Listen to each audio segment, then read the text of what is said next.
Você agora vai se imaginar aí plantonista numa delegacia. É isso aí mesmo. Em breve você vai ser delegado ou delegada de polícia e você vai pegar uma primeira localização tranquila, lá, por exemplo, na 35DP de Campo Grande, ou na 146DP lá de Guarulhos, em Campos dos Goytacazes, se você fizer prova para o Rio de Janeiro. E aqui eu não estou te desejando mal não, tá bom? Só estou te mostrando a realidade. Ou você acha que você vai chegar na PC já pegando a 105DP de Petrópolis, aquela tranquilidade. Mas aí você está lá tirando seu plantão e a polícia militar te apresenta um suspeito. Suspeito detido por seguranças ainda dentro de uma loja com alguns itens dentro da mochila. 15 iPhone 17 Pro Max Turbo Badass. Então, o advogado do suspeito chega na delegacia, se apresenta para você e alega que se tratou de uma tentativa. Você, como delegado de polícia, lavra o auto de prisão em flagrante, tipificando como um furto consumado ou tentado. Veja só, a pena do furto simples agora é de 1 a 6 anos. E eu tenho um vídeo aqui no canal só falando sobre a Lei 15.397 de 2026, que alterou diversos dispositivos ligados aos crimes patrimoniais. Depois você confere lá, que é extremamente importante para a sua prova. Mas então, a gente sabe que, de acordo com o artigo 322 do Código de Processo Penal, o delegado de polícia só pode arbitrar fiança em sede policial quando a pena máxima combinada ao crime não ultrapassar 4 anos. Já que o furto simples agora ultrapassa os 4 anos, o delegado deve lavrar um auto de prisão em flagrante, fazer as comunicações, Ministério Público, Defensoria Pública, se ele não tiver advogado constituído ali no momento, magistrado, as comunicações de praxe. Você então vai apresentar esse preso para o magistrado para que ele seja submetido a uma audiência de custódia. Mas o que você coloca na sua peça no auto de prisão em flagrante? Você coloca furto consumado ou furto tentado nesse caso? Notem que o delegado aqui, obviamente, não vai aplicar a causa de diminuição de pena da tentativa, de 1 a 2/3, porque isso se trata de competência jurisdicional, segundo entende a doutrina amplamente majoritária, como, por exemplo, o professor Renato Brasileiro. Então, diante dessa narrativa dos policiais militares, o que é que você, meu amigo delegado de polícia, faz? Fica aqui comigo que a gente vai desembolar essa guerra de acordo com o mais recente entendimento do STJ e depois a gente ainda vai resolver 2 questões sobre esse assunto naquele padrão sinistro da FGV. A gente vai resolver esse caso com base na jurisprudência mais recente e definitiva do STJ. Meu nome é Rodrigo Peçanha e daqui a pouquinho a gente conversa sobre esse assunto. Voltamos aí para o nosso informativo Direito Penal On. Toda quarta-feira, às 19 horas, você fica por dentro de decisões importantes dos tribunais com grandes chances de serem cobradas na sua prova para delegado de polícia. Primeiro, vamos fazer aqui uma breve recapitulação do crime de furto, presente lá no artigo 155 do Código Penal, subtrair para si ou para outrem coisa alheia móvel, agora com a pena de reclusão de 1 a 6 anos. Bom, aqui a história é a seguinte, a gente tem que entender em que momento que o furto se consuma. E a doutrina, historicamente, formulou 4 principais teorias. É essencial que você entenda que essas teorias, na verdade, representam uma busca pelo critério ideal para definirmos quando ocorre a inversão da posse. As 4 teorias que estão aí na tela para vocês são a concretatio, a amplientio, amócio, também chamada de amócio, nós vamos ver que isso não é tão correto tecnicamente, a ablácio e a ilácio. Você vai perceber que essas teorias estão escritas em latim e que o final é T-I-O, mas a gente lê como se fosse cio. Então, concretácio e não concretatio, por favor, tá bom? Bom, essa primeira teoria é a visão mais rudimentar. Segundo ela, a consumação aconteceria com um simples toque, um contato físico entre o agente e a coisa. E ela, obviamente, é extremamente criticada porque transforma o furto num crime de mera conduta e aí ignora o resultado naturalístico da subtração. A segunda teoria é a teoria da apreensio, ou amócio. Muita gente fala que os dois termos são iguais, veremos que não é bem assim. E é a teoria atualmente adotada pelo STF e também pelo STJ, que considera consumado o delito de furto no momento em que a coisa é apreendida e removida do poder da vítima para o poder do agente. Mas um ponto de atenção aqui, a jurisprudência atual é enfática ao dizer que a consumação ocorre com a inversão da posse de fato, sendo prescindível,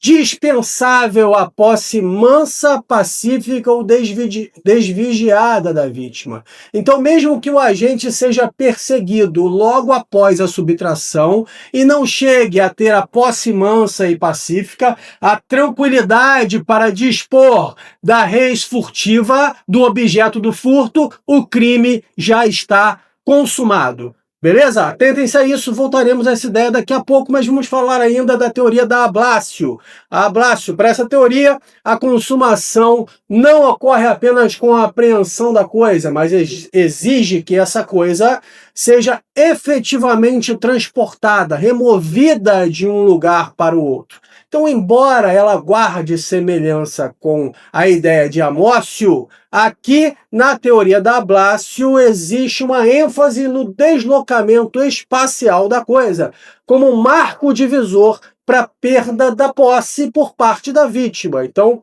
os defensores dessa corrente entendem que o crime será consumado quando a coisa for transportada, removida de um lugar para o outro. E, por fim, a teoria da Ilácio, que é a teoria mais conservadora e exigente, que sustenta que o crime de furto só vai se consumar quando a coisa subtraída chegar a um local seguro, desejado pelo agente, onde ele possa ter a livre disposição do objeto. Essa teoria foi superada por ser extremamente restritiva, tornando a consumação do furto praticamente impossível em casos de situação de flagrante. Tudo bem?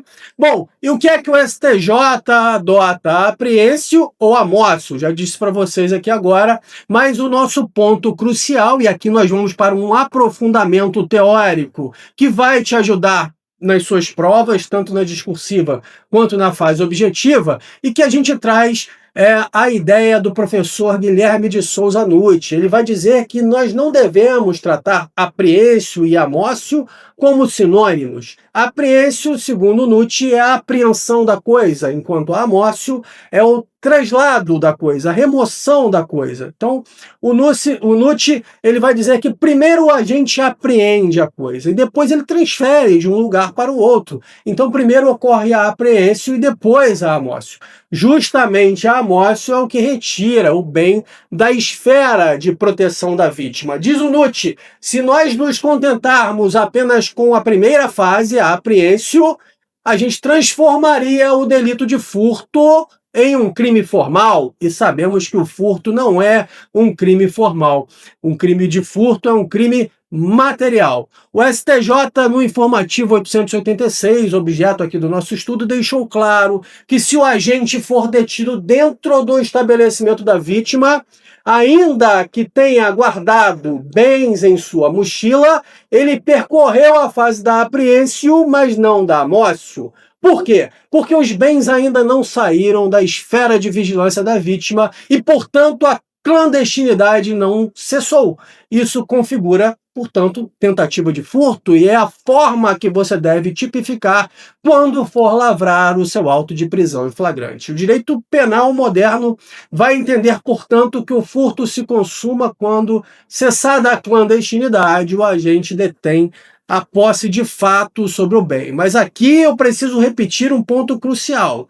É prescindível, dispensável a posse mansa, pacífica ou desvigiada. Portanto, na prática, se o bem saiu da esfera de disponibilidade da vítima, ainda que por um breve lapso temporal, ainda que o indivíduo esteja sendo perseguido, por exemplo, na rua, o furto está consumado. Mas, se ele ainda se encontra dentro da loja da vítima, e aí está na tela para vocês o caso concreto em que o agente é detido dentro da loja, ali mesmo que ele tenha guardado os bens na sua mochila, em algum local, no bolso, não está configurado o crime de furto consumado, apenas o furto tentado. Fica aí para vocês na tela a tese do STJ, lá no tema 934, que se o agente é surpreendido ainda no interior do estabelecimento, ainda sob vigilância, não houve a inversão definitiva da posse, configurando-se tentativa de furto. O fato de o agente ter escondido o bem na mochila demonstra o iter criminis percorrido, mas não a efetiva consumação ter ocorrido a posse mansa, desvigiada e pacífica. Tudo bem, pessoal? Então, como regra, deixa eu só... telefone aqui, peraí, um segundo. Então, como regra, amócio, já sabemos, a posse precisa ocorrer, ainda que de maneira breve, sem precisar ser mansa e pacífica.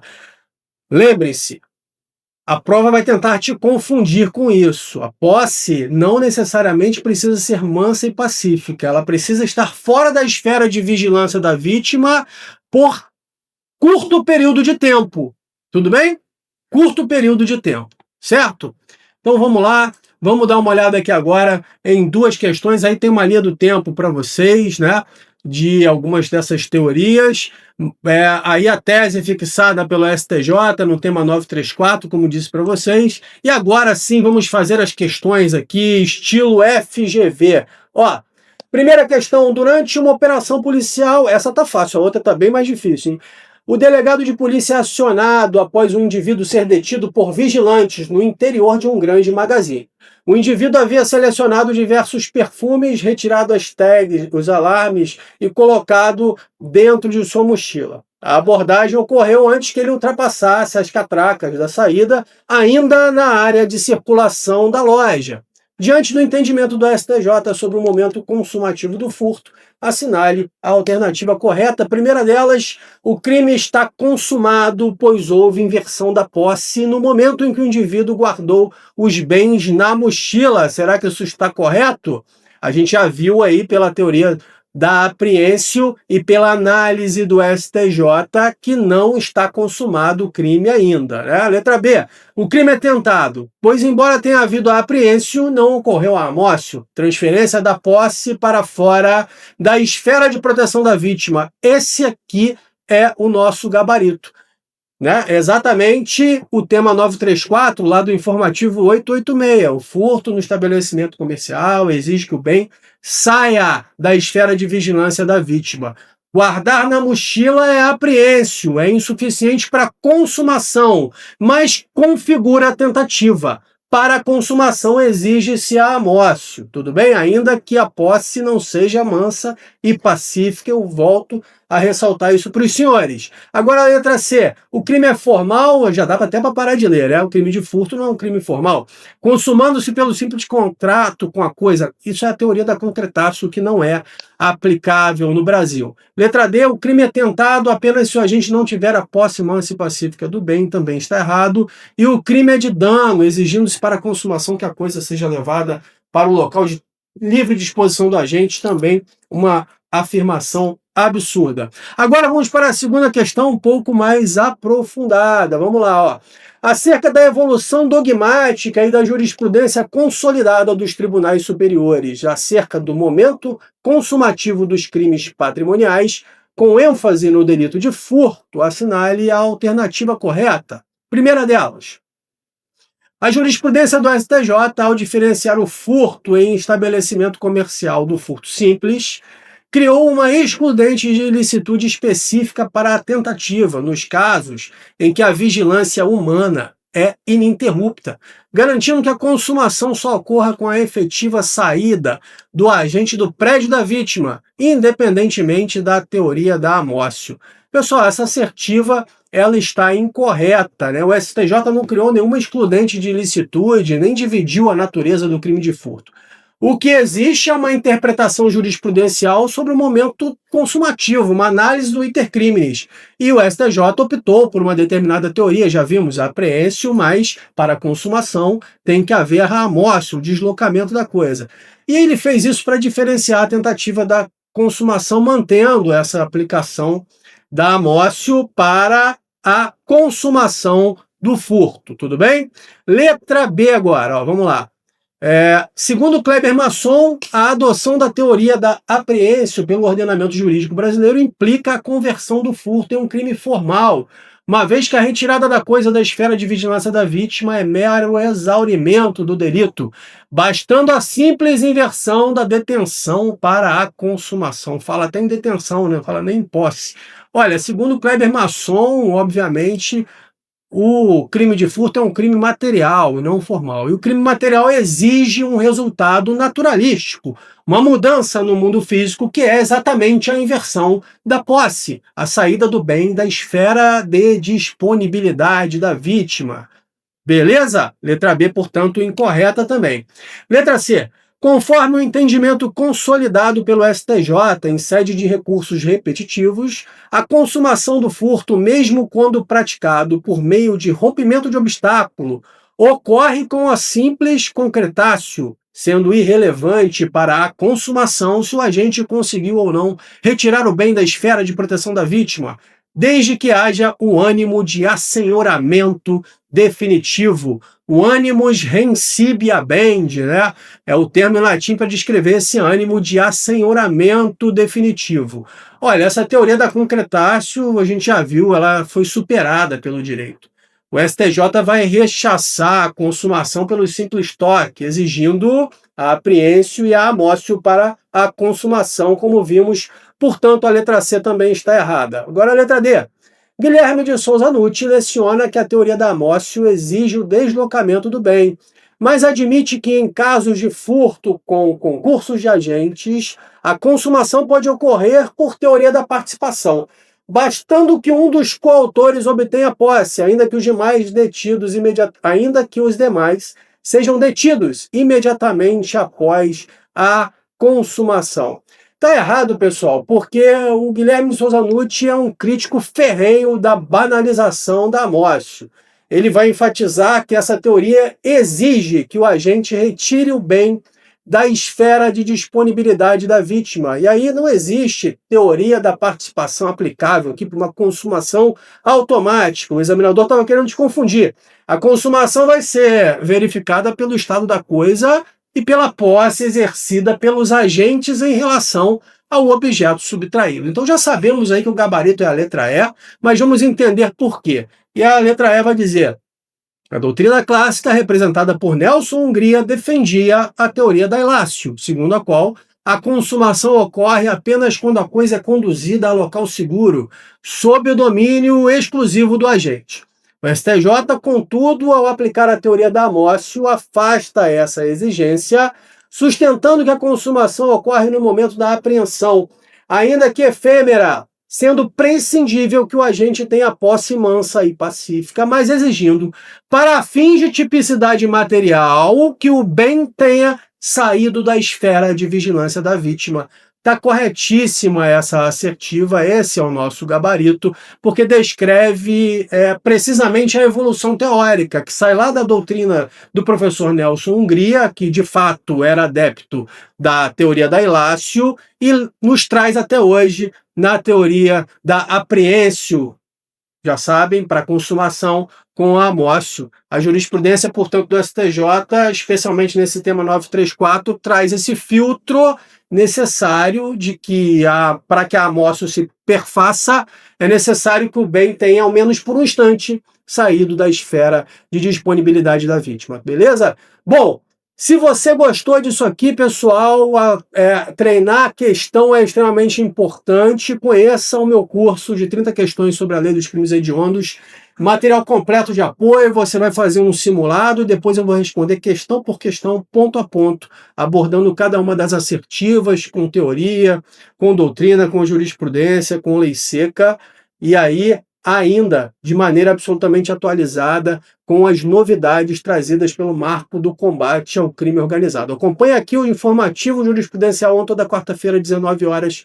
Curte aí o vídeo, deixa o seu comentário para ajudar o canal e divulga para aquele seu amigo que também está nessa caminhada. Um forte abraço, fiquem todos com Deus e bons estudos.